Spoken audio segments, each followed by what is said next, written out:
The battalion security officer is Cadet First Lieutenant Andrea Oliveira, who will now read us the poem, The Bravest Man I Know.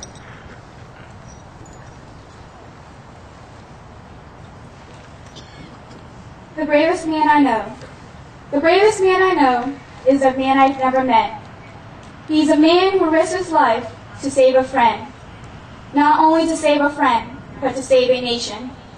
Risking his life for those who do not know, stepping up, leaving loved ones behind, so that somewhere someone won't else have to. He is a man who follows orders, even though he knows he might die. The bravest man I know is a man who would rather die to see his family again. The man who stares death in the face, but never blinks. The bravest man I know is a man who's risked his life, so that one day the world may be a better place for his children. Or any other man who goes against his biggest fear, death, just to save the ones he loves. The bravest man I know is a man who fights, so another man can have his sweet taste of freedom. So another man for his own benefit, but the only others all over the world, fighting to make this world a better place. That's the bravest man I know.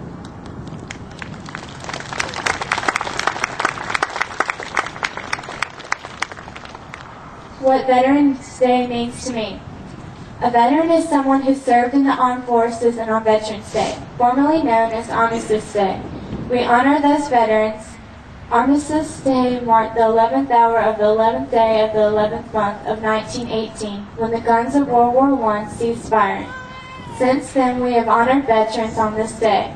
We honor them by having ceremonies in remembrance to those who have passed.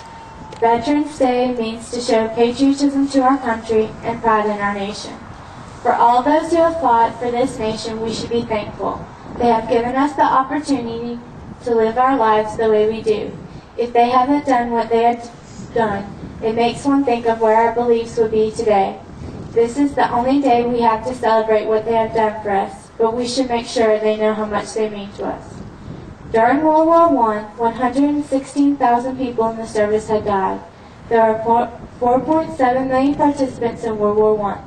From the first anniversary in 1919 until 1953, these ceremonies pay tribute to only those who are part of the American Expeditionary Forces of 1917.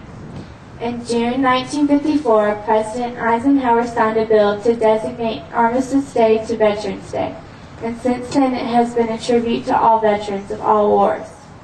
There is a poem that talks about remembrance of those soldiers that have died. It is called The Young Dead Soldiers by Archibald MacLeish, and it goes, The young dead soldiers do not speak. Nevertheless, they are heard in the still houses. Who has not heard them? They have the silence that speaks for them at night, and when the clock counts, they say, We were young, we have died, remember us. They say, We have done what we could, but until it is finished, it is not done. They say, Our deaths are not ours, they are yours. They will mean what you make them. They say, whether our lives and our deaths were for peace and a new hope, or for nothing, we cannot say. It is you who must say this. They say, we leave you our deaths, give them meaning, give them an end to the war and a true peace. Give them a victory that ends the war and a peace afterwards. Give them their meaning. We were young, they say, we have died, remember us. As all can see, there are a lot of reasons that we as a people need to celebrate Veterans Day. To honor those living and remembrance for those who have passed is one of the most important reasons. To show patriotism to our country is also a reason. Lastly, to thank those who have fought to help make America a great country.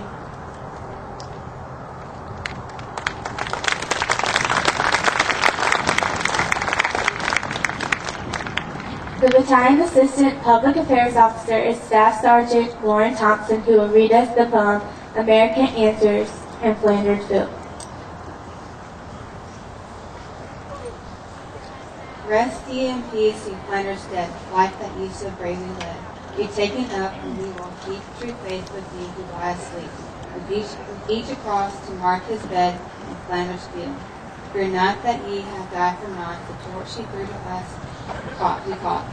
2 million hands we hold it high, and freedom's light shall never die. We learn the lesson that you taught in Flanders Hill.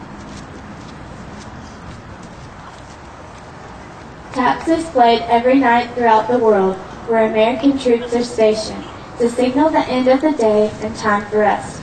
It's a tune that brings tears to the eyes of veterans everywhere when played in remembrance of comrades.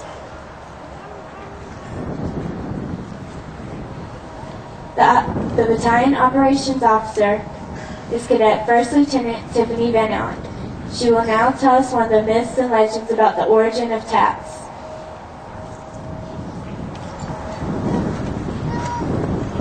The story of taps.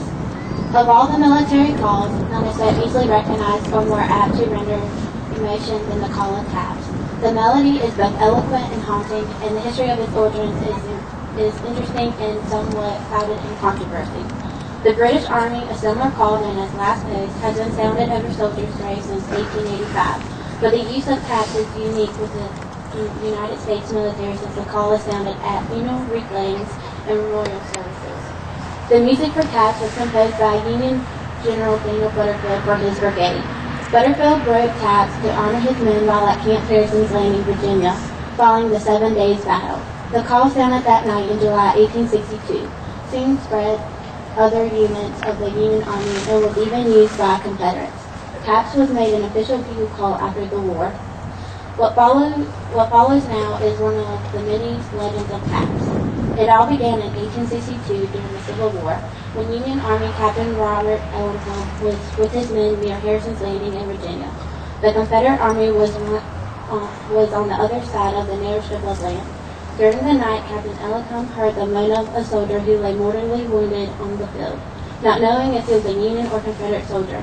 The captain decided to risk his life and bring the stricken soldier to safety by pulling him toward his encampment. When the captain finally reached his own lines, he discovered it was actually a Confederate soldier. But the soldier was dead. The captain lit a lantern, suddenly caught his breath, and went numb with shock. In the dim light, he saw the face of the soldier. It was his own son. The boy had been studying music in the South when war broke out. Without telling his father, he enlisted in the Confederate Army. The following morning, the heartbroken father asked permission to give his son a full military burial, despite his enemy status. His request was partially granted. The captain had asked if he could have a group of Army band members play a funeral hymn for his son. The request was turned down since the soldier was a Confederate. Out of respect for the father, they did say he could give him only one musician. The captain chose a bugler. He asked the bugler to play a series of notes he found on a piece of paper in his pocket of Stone's uniform. This wish was granted. The music was a haunting melody known as taps used at military funerals. While there are no official words to the bugle call, the melody usually has these lyrics. Day is done, gone the sun, from the lakes, from the hills, from the sky. All is well, safely rest, God is nigh. Fading with sight, dims the sight, and the stars dims the sky. Gleaming bright from afar, drawing nigh, falls the night. Thanks and praise for our days, meet the sun, meet the stars. As we go, this we know, all is well, God is nigh. The bugle call has been respected by many, including John Wayne. He wrote this about the song. It's been more than 100 years since this sound was born, but those notes have never died away. Every night of the year, throughout the world, fighting men and women of America from the north and the south, the east and the west, close their eyes and sleep to its call. In each of their hearts, there glows a fierce sense of pride. Special congratulations go to senior band member Darrell Brown on being selected into the 2008 United States All-American Marching Band. We are proud to say that Darrell is one of only 91 high school musicians to be selected from across the entire United States to participate in the first ever high school All-American Band. The All-American Band is sponsored by the United States Army and Music Educators National Conference. Darrell and other members of the All-American Band will fly to San Antonio, Texas to perform in the U.S. Army All-American Bowl, which is scheduled to be television on January 5th, 2008 on NBC.